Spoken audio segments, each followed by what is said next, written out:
Hi guys, I'm Woodcraft Hamster and welcome back to my beginner's guide to wood carving. Now I thought I'd start us off with another little project today, just something simple you can do with just your knife. And what I'm going to do is show you how to carve a chess pawn. Now you can do any kind of little figurine type thing with this, but a chess pawn's kind of quite a nice one. It's got a few different types of cuts and methods to use that just kind of really helps you improve your carving. So what I'm going to do, I've just got a little stick here, my little Mora basic. I'm going to move the camera a bit closer in and we'll make a start. Right then guys, so we've got just a small stick here. It's been sitting around my workshop for a while. It's pretty dry, it's nicely seasoned, just what I had to hand. You can do this green as well. And the first thing I want to do is just remove the bark because we don't need it on here for this carving and I find it just tends to get in the way. Now, you can do this a number of ways. The safest one I find is something like this with a bit of a chest lever grip. You know, because it's quite small, you can come towards yourself as well. And I've realised I'm firing bits of bark towards you on the camera.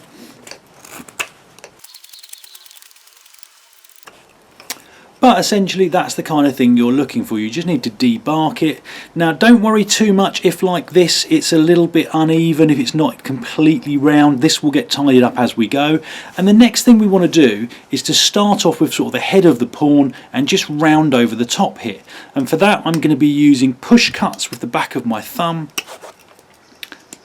Nice and controlled. And I'll start off probably, I don't know, 1/4 of an inch say at a time, and work all the way around trying to keep it even.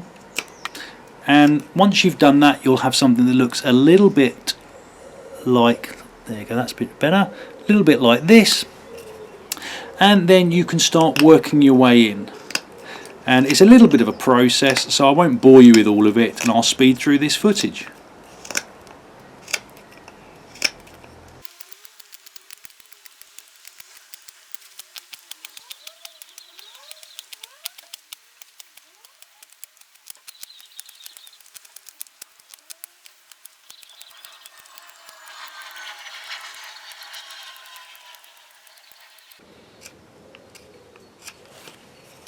So there we go guys, a few minutes work and we've rounded off the top. I'm going to leave this pretty rustic. I'm probably not going to bother sanding it, but you know, you can spend as much or as little time as you like here kind of ironing out the imperfections. And the real trick here is to make sure that as you're doing this you're working evenly all the way around as you go. Don't start on one side and kind of spend lots of time on that before moving on to the next bit, otherwise it ends up a little bit uneven.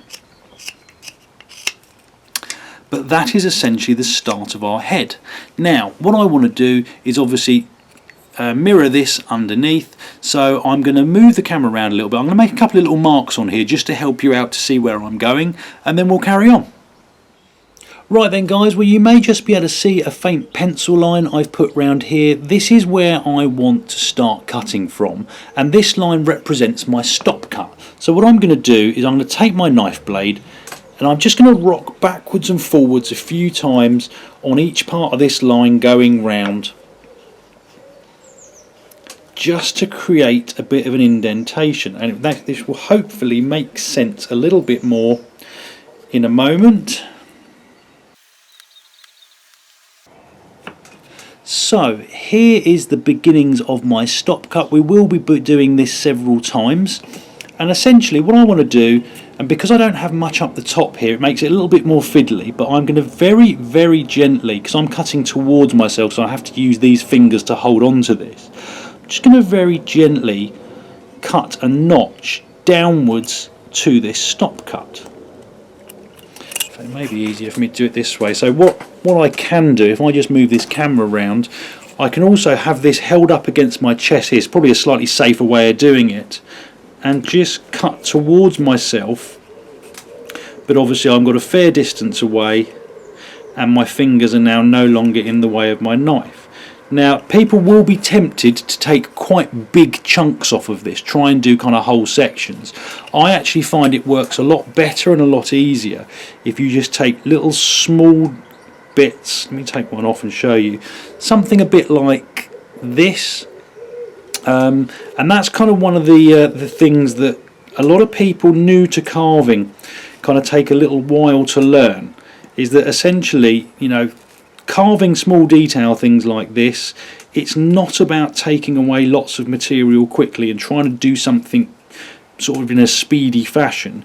It's all about, if you excuse the pun, kind of chipping away, making sure you're removing small amounts, and doing it in sort of a controlled and very detailed fashion. That's how I find these carvings work best. So hopefully you can see there the beginnings of what's going to be the sort of the bottom of the, I keep calling it a head, but the sort of the ball that you get on the top of a pawn. And I'm just going to carry on a little bit, refining this down. I may need to redo my stop cut every now and again, like so, and I'll speed through this footage.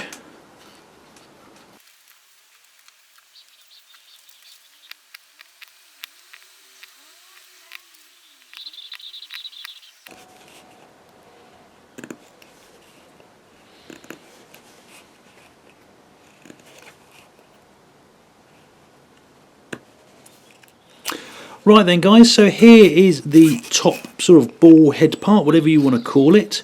And what I've now done, I've put another stop cut around here, probably about 5mm, quarter an inch, give or take. It's a little bit rough and ready.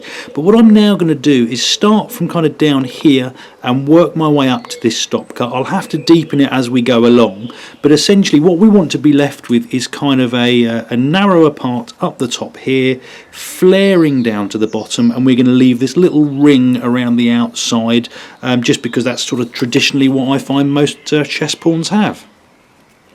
So again, a push cut with your thumb up to your stop cut is probably the easiest and most sensible way of doing this.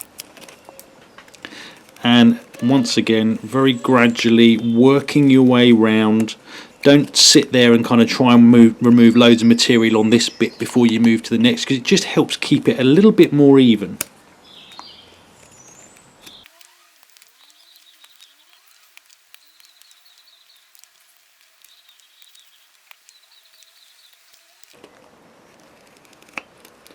Now, one other thing I probably should say while I'm doing this, before I skip over the rest of this footage, is you need to try and keep quite a light touch with this.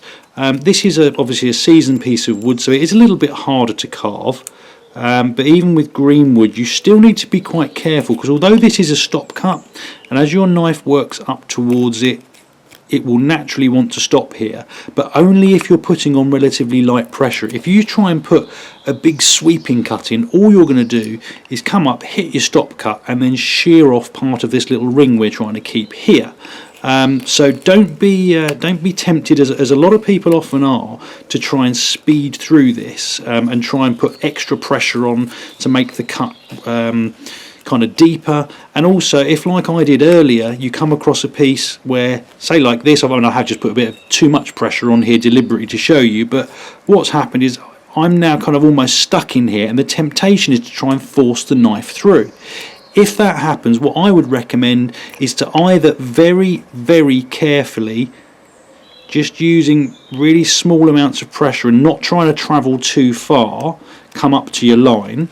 Alternatively, what you can do, so I've done the same thing again there, I don't want to force this through here, so what I'll do is I'll start a little bit above where my cut was and remove a bit of material. That means there's less for me to cut away here, which means in theory I can use a lighter pressure.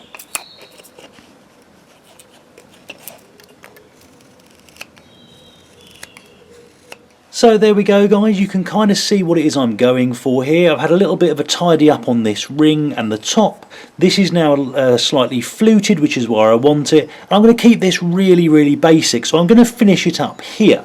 And all I'm going to do now is just take my saw and, leaving just a tiny bit of that bark on, just to give it a bit of a rustic look, I'm going to saw through and give it a base.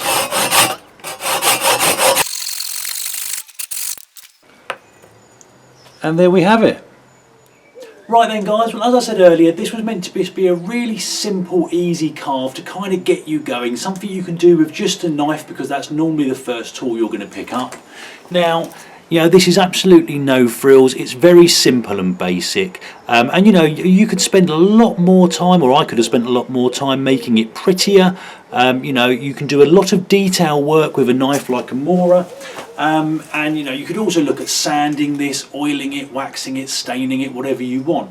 But you know, I've often thought about making myself a chess set, carving my own chess set, which is something I might look to do in the future. I've been thinking about it for years, to be honest, and I always find an excuse, or I'm always doing something else, so I never seem to start it. But you know, these are so simple to make. This took no more than half an hour, and it's a really nice, fun little project. So I hope it was useful, guys. Comments and questions in the box below. Hit like and subscribe if you'd like to see more, and I hope you'll all join me next time.